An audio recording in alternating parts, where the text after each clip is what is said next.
النهارده هنتكلم عن مكانة المرأة المصرية أيام الفراعنة، لكن عشان نفهم المكانة دي وإزاي تطورت وإزاي وصلت المرأة إلى مكانة عالية قوي أيام الفراعنة.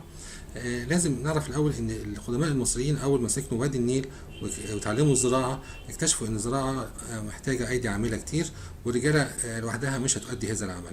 المرأة المصرية خرجت إلى الحقول مع الراجل وتساعد جوزها ماشية وراه في جميع مراحل الزراعة. وريت ناخد بالنا هنا من لبس الرجل والمرأة، لبس الزي الأبيض اللي من الكتان. وضحت دور المرأة في مساعدة الرجل في الزراعة من أوائل الأسرات خالص، أو حتى ما قبل عصر الأسرات. وشايفين لوحات على معابد الفرعونية مورية المرأة ماشية والراجل ازاي وازاي يساعدوا في الزراعة خطوة بخطوة. وبرضه ناخد بالنا من لبس الكتان اللي هم لابسينه. بس مع خروج المرأة للعمل في الزراعة كويس، كان لازم المرأة طبعا زي أي أنثى تهتم بأناقتها.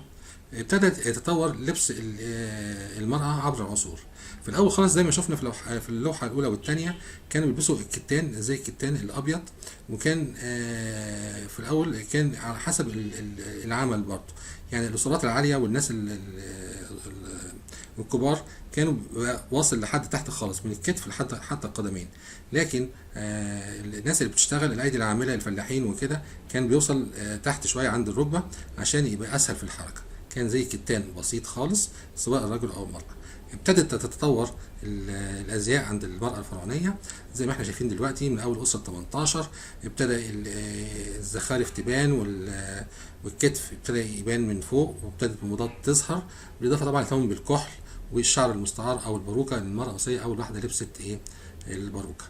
طبعا مع اللبس ومع العمل كان لازم الترفيه والغنى، وده يبان قوي في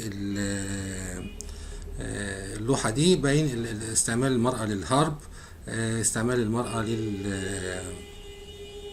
للهارب والناي. ازاي كانوا المرأة المصرية من زمان او المجتمع المصري كان مهتم وهل المرأة كانت مجرد بس بتشارك في الزراعة أو بتشارك في الزراعة وبتغني ومهتمة بالأزياء بس؟ لا. اللوحة اللي قدامنا دلوقتي دي اللي لقوها في منطقة سقارة لأول طبيبة مصرية من حوالي 2700 سنة قبل الميلاد. مكتوب على قبرها بأنها رئيسة الأطباء.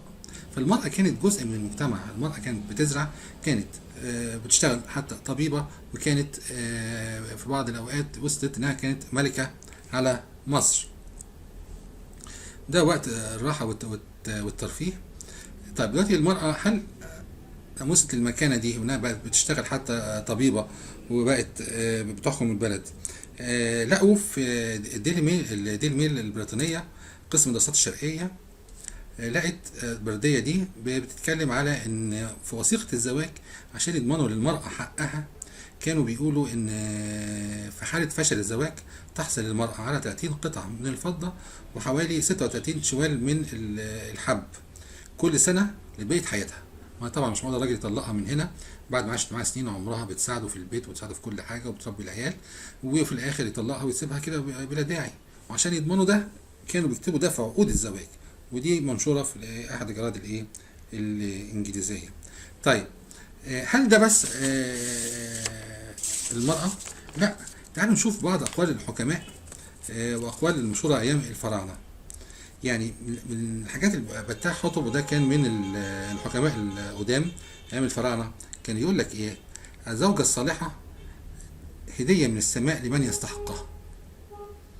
في مكان تاني بيقول في أحد البرديات: يا ولدي إذا كنت عاقلا فأسس لنفسك بيتا واحبب زوجتك من قلبك، املأ بطنها واكسي ظهرها واشرح صدرها، وإياك أن تقسو عليها، فإن القسوة خراب للبيت الذي أسسته. لقد اخترتها أمام الإله فأنت مسؤول عنها أمام الإله. شايفين آخر جملة حلوة إزاي؟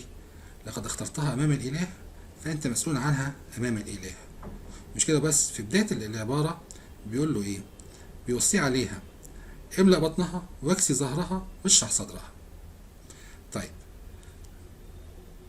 من أجمل العبارات اللي قيلت في حق المرأة كأم بقى، إذا بلغت بمعناه أو أتذكر: إذا بلغت أمك من الكبر عتيا وأصبحت لا تقدر على إطعام نفسها فاذهب إليها وقدم الطعام بنفسك، ولا تمدد يدك إلى قبل يديها، حتى لا تأخذ مما تشتهيه أمك، ولا ترفع صوتك عليها. فإن أغضبتها ورفعت صوتها إلى السماء وسمعته السماء فإنك مقطوع. شايفين الرعب؟ شايفين ربنا الفراعنة كانوا بيوصوا الأبناء على الأمهات إزاي؟ أمك لما تكبر روح لك بنفسك، روح بنفسك وحط الأكل قدامها وما تاكلش قدامها، ما تمدش إيدك للأكل قبل هي ما تمد إيديها، عشان ما تاخدش حاجة هي كانت عايزاها. أو اوعى ترفع صوتك عليها حتى لا تغضب وترفع صوتها إلى السماء قائلة يا إلهي فتقطعك السماء. هنا اللوحة دي ظريفة قوي، دي من أقدم المهن اللي لسه يمكن موجودة أو انضست لحد كبير، وهي النائحة المصرية. هما كانوا حد بيموت فيلبسوا، على فكرة بيحطوا دي بروكات كلها معروفة، كانوا بيلبسوا بروكات ويطلعوا يصوتوا على الميت. وعلى فكرة دي مش كانت مقتصرة بس على قدماء المصريين، لا موجودة برضو المهنة دي، كانت موجودة في الحضارة الصينية القديمة، كانت منتشرة. ولو حبينا نتكلم على مكانة المرأة والأقوال التي قيلت في حق المرأة كزوجة أو كأم، دي محتاجة محاضرة تانية أو يعني فيديو تاني حوالي 15 دقايق عشان. وطبعا مش معقولة تكون المرأة المصرية اشتغلت في الزراعة وكانت طبيبة وتقلدت مناصب كتيرة وما تكونش في الآخر لها دور كبير في الحكم. دلوقتي مع من أجمل التماثيل ومن أجمل الشخصيات واللي حواليها لغط كبير الملكة نفرتيتي أو الجميلة آتي. دي زوجة اتجوزت من الحطب الرابع اللي هو بعد كده غير اسمه بقى إخناتون في الأسرة 18. هم عاشوا في القرن 14 قبل الميلاد، كويس. لكن كان إخناتون ليه عمل ثورة دينية ضد حكم ضد سيطرة رجال الدين، واعتبر ان هم خارجين عن التعليم الدينية الصحيحة، وحاول يوحد الآلهة كلها في إله واحد وهو آتون، هو الخالق الوحيد. ونقل العاصمة من طيبة إلى تل العماردة، كويس. هي كانت معاه خطوة بخطوة، هي شاركته في الثورة الدينية الكبيرة دي، والبلد دخلت في مشاكل كتيرة لدرجة ان هي اول ما ماتت الكهنة محوا كل اثارها وكل ذكر ليها في سجلات من كرههم ليها، كويس. ده التمثال بتاع نفرتيتي او الجميلة. شايفين التمثال ده موجود حاليا في المانيا، رفضت تسلمه لمصر. شايفين جمال النقش، جمال هذه الملكة. شكل اخر للتمثال، هما اتجوزوا وكان عندهم 6 أطفال، 6 بنات آسف. واللوحة الجميلة دي تمثل يعني برغم هو ملك وملكة وثورة دينية واضطرابات وكل حاجة، لكن كانوا عندهم وقت يقعدوا مع بناتهم ويلعبوهم.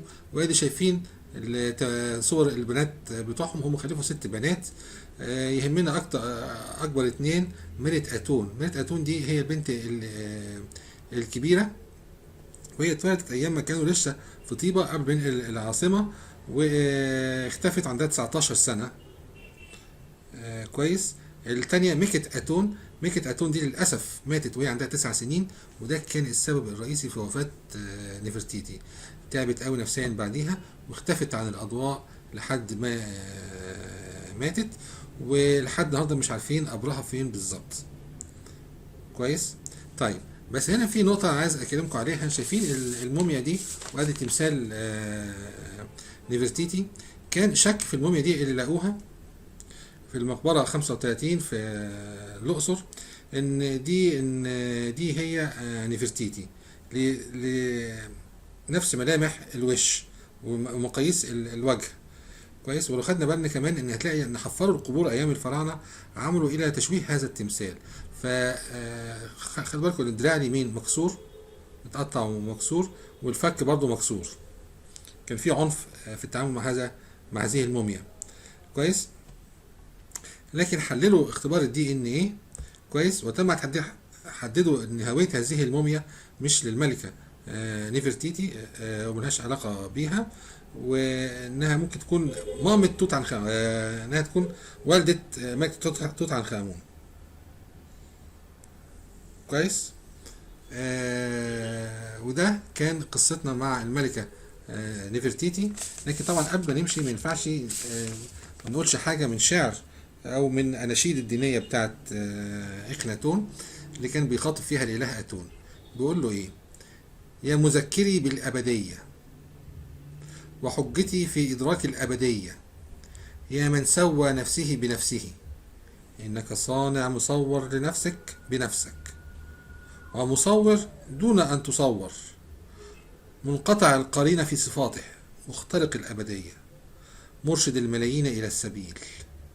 أتون. وعندنا دلوقتي الملكة اللي اتظلمت.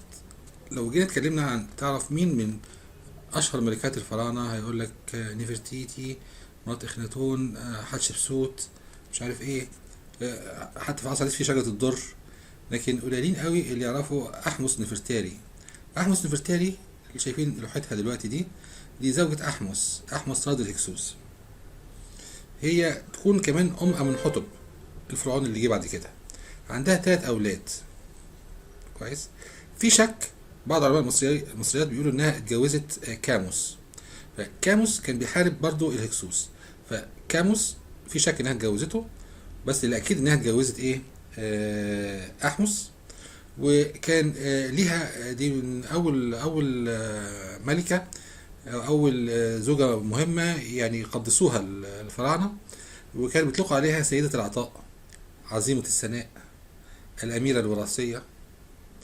اكتشفوا مقبرتها سنة 1914 في أعلى وادي الملوك. قبل ما نمشي خالص ما ينفعش أمشي من غير ما نقول بعض الأقوال اللي حفظها التاريخ لأقوال المصريين على الأم. فيقول لك إيه؟ دعاء الأبناء لا يصل إلى السماء إلا عن طريق قلب الأمهات. سفينة الحياة الزوجية يوجه سيرها إلى بر الأمان مجدفان.